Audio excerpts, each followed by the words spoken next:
နင့်ကိုလာကြည့်တာနင်တော်တော်ပိန်သွားတယ်နော်ကျောင်းမှာထမင်းကောင်းကောင်းမစားဘူးလားနင့်ကိုနင်ဂယုစိုက်ဖို့တကြားလုံးတွေယူလာပေးတယ်ဘာတွေလာပြောနေတာလဲတော့ကျမကအတော်စီမလာခြင်းလို့မဟုတ်ပါဘူးအတိတ်တုန်းကကျမမှားခဲ့တာတွေရှိပေမဲ့လည်းမေးလိုက်ပါတော့တို့တွေကမိသားစုတွေပဲဟာအာဃာတတွေမထားပါနဲ့တော့အတော်ကျမဖျားတော့ကအတော်ကျမကိုထင်းပုံပေါ်မှာပဲပစ်ထားပြီးအိတ်ခိုင်းခဲ့တယ်လေအဲ့ဒီတုန်းကအဖိုးကပဲကျမကိုပွေ့ချီပြီးဆေးရုံအမြန်လိုက်ပို့ပေးခဲ့တာအဲ့ဒီအချိန်တုန်းကအတော်ဘယ်မှာရောက်နေလို့လဲဒါတွေယူသွားလိုက်ပါကျမကိုအဖိုးကအကုန်လုံးဝယ်ပေးပါတယ်အဖိုးရဲ့စီးပွားရေးအဆင်မပြေပေမဲ့လည်းကျမကိုဘယ်တော့မှထမင်းမငတ်စေခဲ့ဘူးကဲသွားကြစို့စိတ်ကြီးဘာဖြစ်လို့လဲအဖိုးလူတယောက်ကဒီကလေးလေးကိုပြန်ပေးဆွဲဖို့စူးစမ်းနေတာသမီးကသူ့ကိုခြောက်လှမ်းလိုက်လို့သူထွက်ပြေးသွားပြီးမင်းတို့ကငါသားလေးကိုကယ်တင်ခဲ့တာပဲကောင်မလေးတယောက်ကပြန်ပေးဆွဲမဲ့သူကိုအော်ဟစ်မောင်းထုတ်လိုက်တယ်လို့လူတွေပြောကြတယ်ကျွန်တော်တို့ကမြို့ကလာတာပါသားလေးကိုလိုက်ရှာနေတာ3ရက်တောင်ရှိသွားပြီသားလေးဘေးကင်းသွားဖို့ကအဓိကမို့မြင်းမလေးကူညီပေးခဲ့တာပါအန်ကဲဒါဘာမှမဟုတ်ပါဘူးသမီးကနည်းနည်းပဲអော်လိုက်ရတာပါသမီးလေးရဲ့အဲ့ဒီနားမှာလူတွေအများကြီးရှိနေတာတောင်သမီးတယောက်တည်းပဲអော်ရဲခဲ့တာသမီးရဲ့အဲ့ဒီអော်တန်ကငါသားလေးရဲ့အသက်ကိုကယ်တင်လိုက်တာပဲသမီးကတို့မိသားစုကိုမျှော်လင့်ချက်တွေပြန်ပေးခဲ့တာပါအန်ကဲသမီးတကယ်ပဲပတ်စံမလို့ချင်ပါဘူးသမီးလေးရဲ့အန်ကဲတောင်းပန်ပါတယ်ဒါကိုလက်ခံပေးပါမဟုတ်ရင်အန်ကဲတို့တစ်သက်လုံးစိတ်မကောင်းဖြစ်ပြီးအပြစ်မကင်းတယ်လို့ခံစားနေရလိမ့်မယ်ဂျက်ဖလင်းရှင်းပတ်စံတွေကိုပြန်သိမ်းလိုက်ပါငါမြင်းမလေးကဒါပတ်စံမဲ့လို့ဆိုရင်အဲ့ဒီလိုမိစ္ဆာကောင်မျိုးကိုရင်ဆိုင်ရဲမှာမဟုတ်ဘူးတကယ်လို့ကျေးဇူးတင်ခြင်းနဲ့ဆိုရင်မိမိသားကိုတေးသေးချာချာဂရုစိုက်ပါမျက်စိအောက်က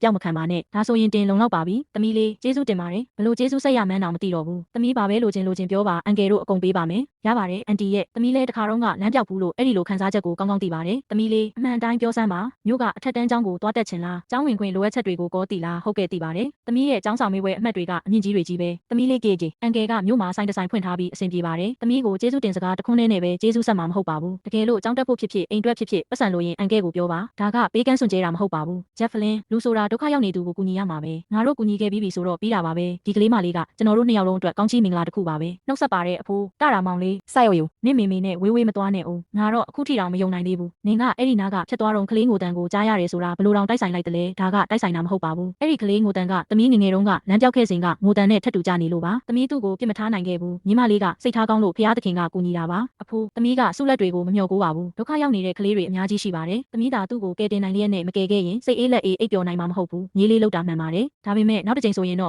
့လူကြီးတယောက်ကိုအရင်ရှာပါတယောက်တည်းမသွားပါနဲ့အဖိုးအဲ့ဒီတုန်းကအချိန်မရှိတော့ဘူးလေအချို့ຢာတွေကစောင့်ဆိုင်နေလို့မရဘူးဒါကိုတော့လိုရမယ်ရတင်ထားလိုက်မယ်ဒါပေမဲ့ဘသူ့အပေါ်မှာမှမိခိုမနေပါဘူးတို့တွေကိုချစ်ထောက်ပေါ်ကိုရက်ပြီးရှေ့ဆက်ကြမယ်ဟေးကြားလိုက်ကြလားအဲ့ဒီကောင်မလေးကမြို့ကချမ်းသာတဲ့စီးပွားရေးသမားကြီးရဲ့သားကိုကယ်လိုက်တဲ့သူတို့တွေကကျေးဇူးလာဆက်ပြီးစုလက်တွေအများကြီးပေးမယ်လို့ဂရီပေးသွားကြတယ်လေအမလေးအဖိုးကြီးကတော့ကန်ထူးပြီပေါ့အဲ့ဒီတထေးကြီးကသူတို့ကိုအကျွေးတင်သွားပြီဆိုတော့သူတို့ဘဝတစ်ခုလုံးကောင်းစားတော့မှာပဲငါကလေးတွေကြတော့ကျောင်းမှာစာညံ့ပြီးသူကတော့နာမည်ကြီးသွားတာပေါ့အရင်တုန်းကတော့အဲ့ဒီကောင်မလေးကကန်ဆိုးစေတဲ့သူလို့နင်ပဲပြောခဲ့တာမဟုတ်လားအခုသူအဆင်ပြေသွားတော့နင်ကမနာလို့ဖြစ်နေတာလားမနာလို့ဖြစ်တာမဟုတ်ပါဘူးသူကတို့ရဲ့သွေးသားပဲလေအခုတော့သူကအဖိုးနဲ့အဲ့ဒီတထေးကြီးနဲ့ပဲရင်းနှီးနေပြီးတို့ကိုကြတော့သူစိမ့်လို့ဆက်ဆံနေတယ်ဒါကိုနင်ကိုယ်တိုင်ရွေးချယ်ခဲ့တာပဲလေကောင်မလေးကိုသွားပြီးအပြစ်မတင်ပါနဲ့အန်ကယ်ချဲကြီးဒီနေ့တော့ကျွန်တော်လက်ဆောင်တွေယူမလာခဲ့ပါဘူးသမီးရဲ့ဆရာကသမီးတို့ရဲ့အခြေအနေကိုပြောပြလာလို့ပါသမီးတို့အိမ်ကမိုးရွာရင်ရေရှမ်းနေပြီးတော့တော်တော်လေးချမ်းတယ်ဆိုတာသိရပါတယ်မိုးရွာရင်အဖိုးရဲ့ကိုခန္ဓာတွေကြိုက်ခဲပြီးအိမ်မပျော်ဖြစ်ရတာကိုလည်းသိပါတယ်တက္ကသိုလ်တက်ဖို့က2နှစ်ပဲလို့တော့တာဒီကအကြောင်းကတိတ်မကောင်းဘူးလေကျွန်တော်မှအိမ်အလွတ်တစ်လုံးရှိတယ်အဲ့ဒါကိုချိုက်ကြီးရဲ့နာမည်နဲ့လွှဲပေးခြင်းပါတယ်ဒါကပေးကမ်းတာမဟုတ်ပါဘူးငါသားလေးကိုကယ်ပေးခဲ့တဲ့အတွက်ဆုချတာပ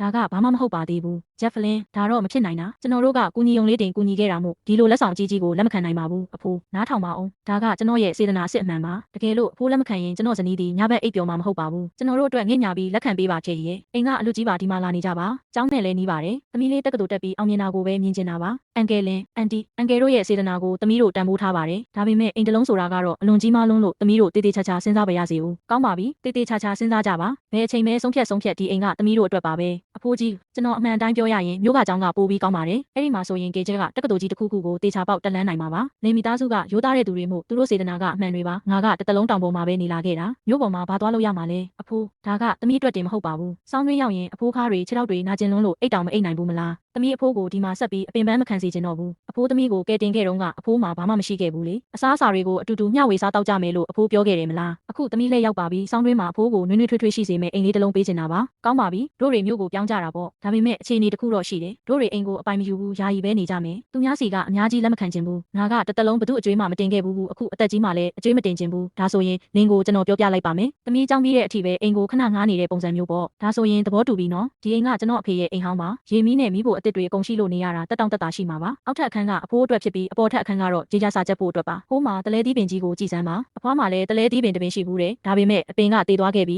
အခုဒီအပင်ကတော့အသီးတွေတီးနေပြီပဲအဖိုးသဘောကျရင်အခုကစပြီးနှစ်တိုင်းဒီအပင်ပန်းပွင့်တာကိုတို့တွေအတူတူကြည့်ကြတာပေါ့မမကသားကိုကယ်ခဲ့တာလို့မေမေပြောပြတယ်ကျေးဇူးတင်ပါတယ်မမစိုက်ရယူမမနင့်ကိုစာတင်ပေးရမလားဟုတ်ကဲ့မလိုပဲတော်တဲ့သူဖြစ်အောင်လုပ်ရမယ်လို့မေမေပြောတယ်မတ်သတင်းကောင်းရှိတယ်အဲ့ဒီကောင်မလေးကမြို့ပေါ်ကိုပြောင်းသွားပြီတဲ့ဟာမြို့ပေါ်ကိုဟုတ်လားသူကပတ်စံဘဲကရလို့လဲသူကယ်ခဲ့တဲ့ကလေးလေးကိုမှတ်မိလားအဲ့ဒီကလေးရဲ့အဖေကစီးပွားရေးသမားလေးသူကပဲနေဖို့အိမ်တလုံးငှားပေးလိုက်တာအခုအဲ့ဒီကောင်မလေးကမြို့မှာအကောင်းဆုံးအထက်တန်းကျောင်းကိုတက်နေရပြီဘာဖြစ်လို့သူကပဲကန်ကောင်းနေရတာလဲမိဘမဲ့အပြစ်ပယ်ခံကောင်မလေးတယောက်ကိုအစတုန်းကအမိုက်ကောက်တဲ့သူကကောက်ယူငွေစားခဲ့ပြီးအခုကျတော့တထေးကြီးတယောက်ကိုဖမ်းဆားနိုင်ခဲ့ပြန်ပြီးဘာလို့သူပဲကန်ကောင်းနေရတာလဲမတ်အဲ့ဒီလိုမပြောပါနဲ့သူကကလေးကိုကယ်ခဲ့လို့ဒီလိုရထိုက်တာပါသူ့ရဲ့စေတနာကကောင်းကျိုးပြန်ပေးတာလေကြည့်နေလိုက်ပါအခုသူမျိုးပေါ်မှာနေရပြီဆိုတော့တို့ကိုဂယုစိုက်တော့မှာမဟုတ်ဘူးငါနီလန်းတစ်ခုစဉ်းစားရမယ်တို့ကသူ့ရဲ့ဦးလေးနဲ့အတော်တွေပဲမိသားစုတွေပဲဟာသူအဆင်ပြေနေရင်သူ့မောင်လေးကိုကူညီတင်တာပေါ့မဟုတ်ဘူးလားစောင်းမေးပွဲအမှတ်စရင်းတွေထွက်လာပြီးပထမစုကတော့ချင်းကြီးပါသူကရွာကလာတဲ့ចောင်းသူအစ်စ်မလားတော်လိုက်တာအဖိုးဖြစ်သူနဲ့ပဲနှစ်ယောက်တည်းနေပြီးအခုလိုအောင်မြင်အောင်လုပ်နိုင်ခဲ့တာတဲ့ကြေးသမီးရဲ့ဒီလက်များဆိုတဲ့အစေးကအမှတ်တရပြည့်ရတယ်နော်သမီးအဲ့ဒါကိုအတန်းထဲမှာဖတ်ပြပေးပါဦးဒီလက်တွေမှာအကွဲကြောင်းတွေနဲ့အဖို့အထစ်တွေရှိနေပါတယ်ပြီးတော့လက်သေးတွေကလည်းဘယ်တော့မှတန်ရှင်းမနေခဲ့ပါဘူးဒါပေမဲ့အဲ့ဒီလက်တွေကပဲလမ်းပေါ်ကကလေးမလေးတယောက်ကိုကယ်တင်ခဲ့ပြီးသမီးကိုနှွေးထွေးတဲ့အစားအစာတွေကျွေးမွေးခဲ့ပါတယ်သမီးရဲ့ကျောင်းသားခတွေကိုပေးခဲ့ပြီးသမီးရဲ့မျက်ရည်တွေကိုလည်းတုပ်ပေးခဲ့ပါတယ်သမီးကြီးပြင်းလာတဲ့အခါသမီးကိုဘာဖြစ်လို့စာရီအသေးအတန်စူးစမ်းပန်းစားတင်ယူနေရတာလဲလို့လူတယောက်ကမေးခဲ့ပူပါတယ်သမီးကတော့အမိုက်ကောက်တဲ့လက်တစုံကသမီးကိုပုံမကောင်းမွန်တဲ့အနာဂတ်စီတို့ဝှေ့ချီမြင့်တင်ပေးခဲ့လို့ပါလို့ပြန်ဖြေခဲ့ပါတယ်အဲ့ဒီလက်တွေကတော့သမီးရဲ့အဖိုးရဲ့လက်တွေပဲဖြစ်ပါတယ်